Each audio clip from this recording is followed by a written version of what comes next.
चंद्रयान-3 की सफलता के बाद Indian space research organisation ISRO अन्य कई मिशन पर काम कर रहा है। मिशन की सफलता के बाद किसी भी स्पेस एजेंसी की ताकत पूरी दुनिया देखती है, क्योंकि इन मिशन के अंतरिक्ष में भेजने के पीछे कई उद्देश्य और नई जानकारी हासिल करने का मकसद होता है। निसार मिशन भी इनमें शामिल है। यह इसरो और नासा का ज्वाइंट मिशन है, जिस पर काम चल रहा है। निसार को पृथ्वी के अवलोकन के लिए नासा और इसरो द्वारा संयुक्त रूप से विकसित किया जा रहा है। निसार मिशन का निर्माता इसरो है और संचालक नासा है। इस मिशन का ड्यूरेशन 3 साल है। पृथ्वी और बदलती जलवायु के बारे में अपनी समझ बढ़ाने के लिए और अंतरिक्ष सहयोग में अमेरिका भारत संबंधों को मजबूत करने के लिए यह मिशन मील का पत्थर है। निसार 2024 में लॉन्च करने की योजना है। हालांकि अभी तक नासा और इसरो की ओर से इसकी लॉन्चिंग की ऑफिशियल अनाउंसमेंट नहीं की गई है। इस मिशन की घोषणा 2014 में ही कर दी गई थी, लेकिन संभावना है कि इसरो अभी कई मिशन पर काम कर रहा है, इसलिए इसकी लॉन्चिंग में इतना समय लग रहा है। इस मिशन को लॉन्च करने के लिए बैंड और बैंड सिंथेटिक एपर्चर रडार उपकरण शामिल है। इस कारण इसे दोहरी आवृत्ति इमेजिंग रडार उपग्रह कहा जाता है। Integrated radar instrument structure IRIS और अंतरिक्ष यान बस पर लगे SAR पेलोड को एक साथ वेधशाला कहा जाता है। इनके अलावा इस मिशन के लिए पूरी टीम वर्क कर रही है।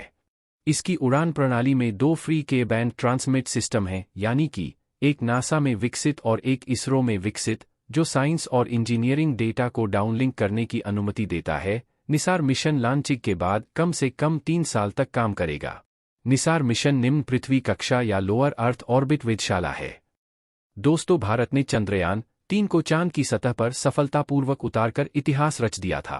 उसके बाद back to back Aditya L1 को लॉन्च किया, जो अपने निर्धारित समय पर पहुंचकर अपना काम भी शुरू कर चुका है। दोस्तों, वहीं गगनयान की तैयारी कर भारत मानव अंतरिक्ष यान मिशन शुरू करने वाला दुनिया का चौथा देश बन गया। उल्लेखनीय है कि अब तक केवल अमेरिका, रूस और चीन ने मानव अंतरिक्ष यान मिशन शुरू किया है। दोस्तों, इसरो के पास अभी और भी ऐसे मिशन हैं जो भारत की स्पेस एजेंसी इसरो को दुनिया की सफल एजेंसी बना देने की ताकत रखते हैं। दोस्तों, अभी की सबसे बड़ी और दमदार खबर है कि इसरो 2 कंपनीज के साथ काम करने जा रहा है। जी हां दोस्तों, भारतीय वैज्ञानिकों ने अमेरिकी स्पेस एजेंसी नासा के साथ हाथ मिला लिया है और अब ये दोनों देश मिलकर कुछ ऐसा धमाल मचाने वाले हैं कि आप भी इनकी तारीफ किए बिना रह नहीं पाएंगे। दोस्तों, यदि आप भी भारतीय वैज्ञानिकों की इस कोशिश से भारतीय वैज्ञानिकों पर गर्व महसूस करते हैं, तो कमेंट बॉक्स में जय हिंद, जय इसरो और जय भारत जरूर लिखें। और यदि चैनल पर नए हैं तो ऐसी ही इंफॉर्मेटिव जानकारी पाने के लिए चैनल को सब्सक्राइब जरूर कर लें। दोस्तों, अब भारत को निसार सैटेलाइट मिल गया है। NASA ISRO synthetic aperture radar earth observation satellite यानी पृथ्वी अवलोकन उपग्रह है, जिसे देश की अंतरिक्ष एजेंसी इसरो और उसके अमेरिकी समकक्ष नासा ने संयुक्त रूप से विकसित किया है। क्या है निसार सैटेलाइट, जिससे भारत को धरती की निगहबानी में मिलेगी बड़ी कामयाबी? पूरी डिटेल जानने के लिए बने रहें वीडियो में। दोस्तों, निसार सैटेलाइट असैनिक उपयोगों के अलावा चीन और पाकिस्तान से लगी भारत की सीमाओं पर कड़ी नजर रखने में भी सरकार की मदद कर सकता है, जहां पिछले कुछ सालों में काफी तनाव का माहौल है। क्या है निसार सैटेलाइट, जिससे भारत को धरती की निगहबानी में मिलेगी बड़ी कामयाबी? जानते हैं पूरी डिटेल। दोस्तों, मंगलयान-2 मिशन के अलावा इसरो कई मिशन पर काम कर रहा है और इसमें एक निसार मिशन शामिल है, जिसमें नासा और इसरो दोनों काम कर रहे हैं। इसरो और नासा ने पृथ्वी पर नजर रखने वाले एक रडार मिशन लॉन्च करने की तैयारी की है। इसे निसार नाम दिया गया है। यह रडार मिशन क्लाइमेट चेंज के लिए बेहद अहम साबित होने वाला है। चेन्नई स्थित अमेरिकी महावाणिज्य दूतावास ने एक ट्वीट में कहा, बेंगलुरु में टचडाउन। निसार सैटेलाइट बेंगलुरु पहुंचा।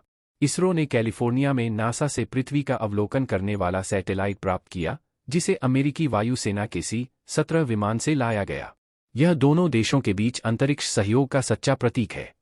भारतीय अंतरिक्ष अनुसंधान संगठन इसरो और अमेरिकी अंतरिक्ष एजेंसी नासा के सहयोग से बना निसार पृथ्वी की सतह का अवलोकन कर डेटा तैयार करने में मदद। इसका उपयोग एग्रीकल्चर मैपिंग और भूस्खलन के जोखिम वाले क्षेत्रों का पता लगाने सहित विभिन्न उद्देश्यों के लिए किया जाएगा। अगले साल आंध्र प्रदेश के सतीश धवन अंतरिक्ष केंद्र से इस सैटेलाइट को कक्षा में लॉन्च किए जाने की उम्मीद है। भारतीय अंतरिक्ष अनुसंधान संगठन इसरो के हवाले से कहा गया कि इसरो के S-बैंड रडार और नासा के L-बैंड रडार वाले NISAR निसा का इंटीग्रेटेड पेलोड 6 मार्च 2023 की सुबह बेंगलुरु पहुंचा। इसके बाद आगे की टेस्टिंग और असेंबलिंग के लिए इसे इसरो की सैटेलाइट बस से UR Rao satellite centre, Bengaluru ले जाया गया। यह सैटेलाइट आधुनिक SUV के आकार का है, जिसे दक्षिणी कैलिफोर्निया में अमेरिकी अंतरिक्ष एजेंसी की जेट प्रोपल्शन लेबोरेटरी में विकसित किया गया है। इसरो प्रमुख एस सोमनाथ ने कहा है कि यह सैटेलाइट हमारी व्यापक संभावनाओं का एक उदाहरण है, जिसे 2 अंतरिक्ष एजेंसियों के सहयोग से भविष्य की परियोजनाओं में हासिल किया जा सकता है। निसार को विकसित करने के लिए इसरो और नासा के बीच 2014 में एक अनुबंध पर हस्ताक्षर किए गए थे। इस सैटेलाइट में 2 अलग-अलग रडार लगे हैं। इसके लिए इसरो ने एस-बैंड रडार के साथ स्पेसक्राफ्ट बस और GSLV लॉन्च सिस्टम मुहैया कराया है। इसरो ने एस-बैंड रडार को गुजरात के अहमदाबाद स्थित स्पेस एप्लीकेशन सेंटर में विकसित किया है, जबकि नासा ने स्पेसक्राफ्ट बस में एल-बैंड रडार, GPS, उच्च क्षमता वाले सॉलिड डेटा रिकॉर्डर और पेलोड डेटा सबसिस्टम फिट किया है। 2800 किलोग्राम के इस सैटेलाइट में 39 फुट का फिक्स्ड एंटीना रिफ्लेक्टर है, जो सोने की परत वाले तार की जाली से बना है। नासा के मुताबिक यह एंटीना में छोटे से छोटे बदलाव को पकड़ने की क्षमता है और यह घने बादल होने पर भी देख सकेगा। इसका डिजाइन इस तरह से बनाया गया है कि यह ऊपर की तरफ फीड द्वारा भेजे गए और प्राप्त रडार सिग्नल को आसानी से पकड़ लेता है। इस सैटेलाइट के कम से कम 3 से 5 साल तक लगातार काम करने की उम्मीद है। इसरो ने 1979 से अब तक करीब 30 से अधिक पृथ्वी अवलोकन सैटेलाइट लॉन्च किए हैं। इसका उद्देश्य बेहतर योजना, कृषि और मौसम से संबंधित स्पेस इनपुट हासिल करना है।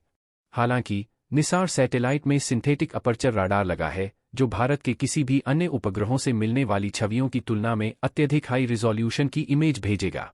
नासा के अनुसार NISAR पहला सैटेलाइट मिशन है जिसमें 2 अलग-अलग रडार फ्रीक्वेंसी, एल-बैंड और एस-बैंड, का उपयोग हुआ है। यह पृथ्वी की क्रस्ट, आइस शीट और इकोसिस्टम से जुड़ी महत्वपूर्ण जानकारियां देगा। खबरों के मुताबिक निसार सैटेलाइट में बादलों के पीछे और अंधेरे में भी देखने की क्षमता है।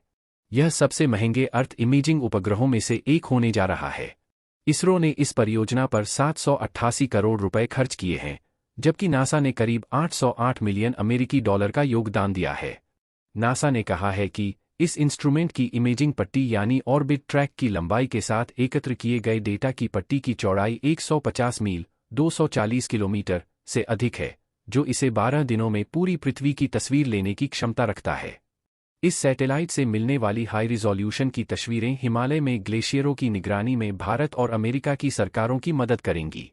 ग्लोबल वार्मिंग के कारण हिमालय के ग्लेशियर खतरनाक गति से सिकुड़ रहे हैं। जलवायु परिवर्तन का अध्ययन करने के लिहाज से यह सैटेलाइट बेहद महत्वपूर्ण योगदान करने जा रहा है। इसके अलावा यह टेक्टोनिक शिफ्ट, भूस्खलन और ज्वालामुखी विस्फोट के कारण होने वाले भौगोलिक बदलावों की पड़ताल करने के लिए पृथ्वी की सतह पर पैनी नज़र भी रखेगा।